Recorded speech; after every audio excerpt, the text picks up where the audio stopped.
Do you want to learn black and white landscape photography? In this video I'm showing you how to approach scenes with black and white photos in mind, and which scenes are best suitable, and how you can train your eyes to see scenes in black and white. Hi, I'm Kim from Landscape to Art, and I'm here to help you improve your landscape photography by focusing on developing your skills as a photographer and less on the gear. If this is your first time here, make sure you click the subscribe button below. All the great masters of landscape photography started with black and white. And now when we talk about black and white landscape photography today, it's easy to think about Ansel Adams. And he is probably the most famous landscape photographer of them all. And he is also well known for his black and white work. But when we look at the internet today, we rarely see any black and white photos posted. And the few times when someone posts a black and white image, it doesn't get the same attention as color images. But despite this, in the fine art landscape photography, black and white photos are often well represented. So I love black and white photos because they are different and they make me stop and take a closer look. They trigger something in me. And I would rather hang a good black and white print on my wall than a color photo. So how do you approach black and white landscape photography? There are many advantages of photographing for black and white, and because you have to think differently. So it will encourage you to be more creative.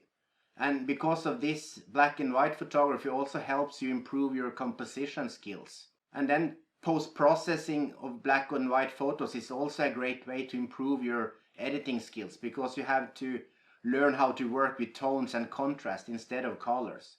But not all subjects works well as black and white photos. When you remove the colors, you remove some of the reality from the photo. And like a photo of a sunset relies heavily on the colors to convey the story. So let's look at this image here.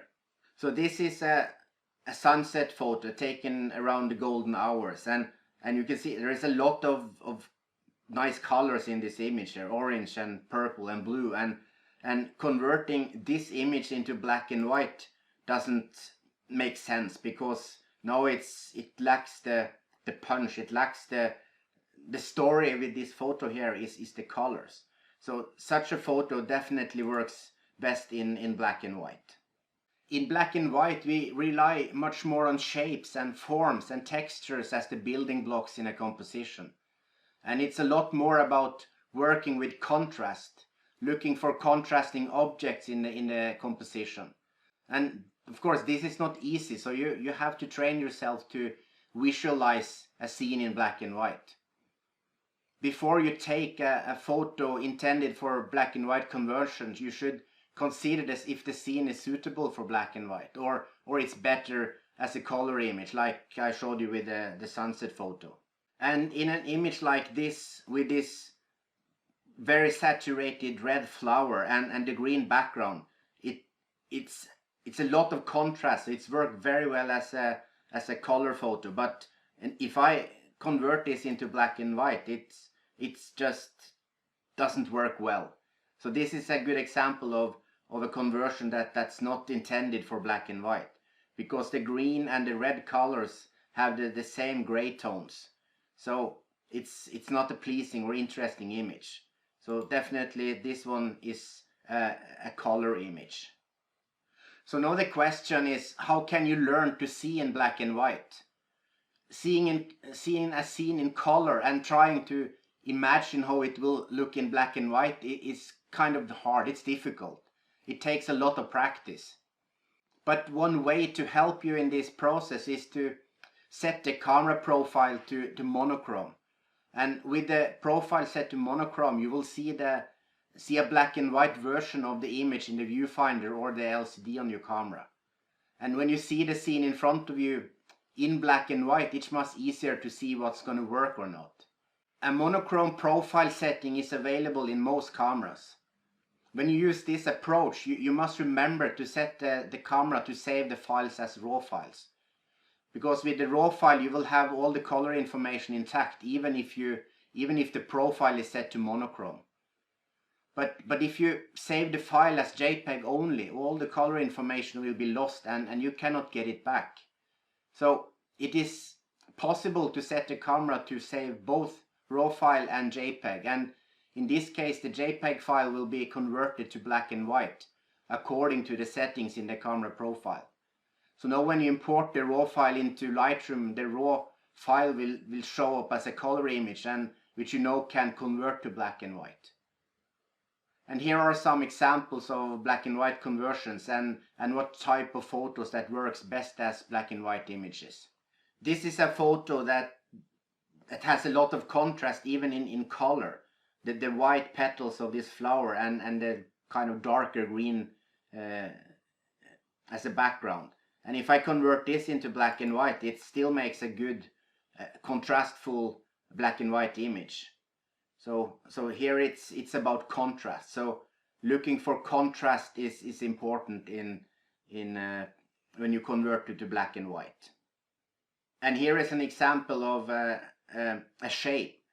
Shapes works also very well with as black and white conversion. So because here it's kind of a clean composition, and it's only this iceberg here that has a lighter tones, and even the patterns, the clouds on the sky here makes for it's kind of balanced. So this is an example of how shapes is a good subject for black and white conversions. And this example here is based on textures. This is a long exposure, so when the waves was flowing onto the beach here, and when they receded, they made these nice streaks, and this texture here works very well in black and white. And the mountains I position the mountains in the upper left corner, but it's, even though they are a massive shape in this photo, it balances well with all these textures in the water. So this is an example of an image that works well as black and white due to these streaks in the water. And here is an example of a long exposure, the waterfall here, and it's kind of messy around with all this grass here, and you can see there are some people walking across the bridge over here with blue jackets, and that takes attention away from the waterfall, because this blue here, they grab attention. So this is also a nice or a good candidate for black and white conversion. So when I convert now to black and white, you can see that the blue jackets disappears in the gray tones, and also the green and the areas around the water is less distracting. So this works very well as a black and white image, much better than the color version, which is kind of messy. So I prefer the black and white. And this is an example of a high key image, and high key photos is of course they fit very well with black and white, and a high key means that I expose this image here, so I overexposed the white background, which is mostly snow, and the penguin here stands out with his black feathers and makes a good contrast in the scene. So high key image is good candidates for black and white.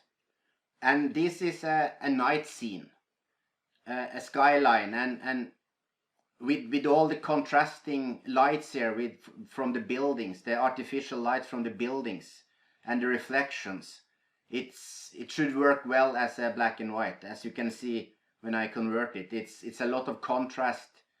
The lights are now are the brightest parts, and it makes for a good black and white conversion. But of course, with the blue hour here, the blue colors and the complementary yellow colors also works very well. So it's of course subjective, it's a taste, but I like them both actually, but maybe I tend to prefer the blue hour image. And then we have this image, and this is a strange one. I took it in Saigon on one of my trips there. It's many years ago, so I was experimenting with some crazy neutral density filters, and I got some extreme color cast, and it's not possible to remove this color with whatever. I tried everything, so this green color here is impossible to remove. So I found I should try to convert it into black and white, and that works very well actually. So now it's only a matter of textures on the water, the silky water here. It's a long exposure, and the white building, the white sky, and then the contrasting windows. And this is really works well as a black and white. So instead of throwing away this bad color or the greenish color on this color photo, I saved the image by converting it to black and white. So when you have color cast or crazy colors, then it's a way you can try to convert to black and white and see if that works. As you have seen, contrast and design elements are very important when you photograph for black and white. And it's probably even more important than when you take color photos. And the goal is to create compositions where the positioning of the design elements in the frame becomes more important than the colors. So simple compositions are often a key to successful black and white photos. But it takes a lot of training to see which subjects that will work best in black and white. But with digital photography, it's much easier to experiment and try things out. So as you post-process your black and white photos, you will also learn more about which colors work best for black and white conversions. And this in turn will improve your skills with regards to spotting the right subjects for black and white when you're out with your camera. So I strongly suggest you give it a try. It's fun to work with or convert photos into black and white. It is so rewarding when you manage to successfully create powerful black and white photos. So now, if you like this video, consider giving it a thumbs up, and don't forget to subscribe to the channel in the section below. And thank you so much for watching, and as usual, if you have any comments or questions, post them in the comment section below. And until next time, ha det bra, goodbye.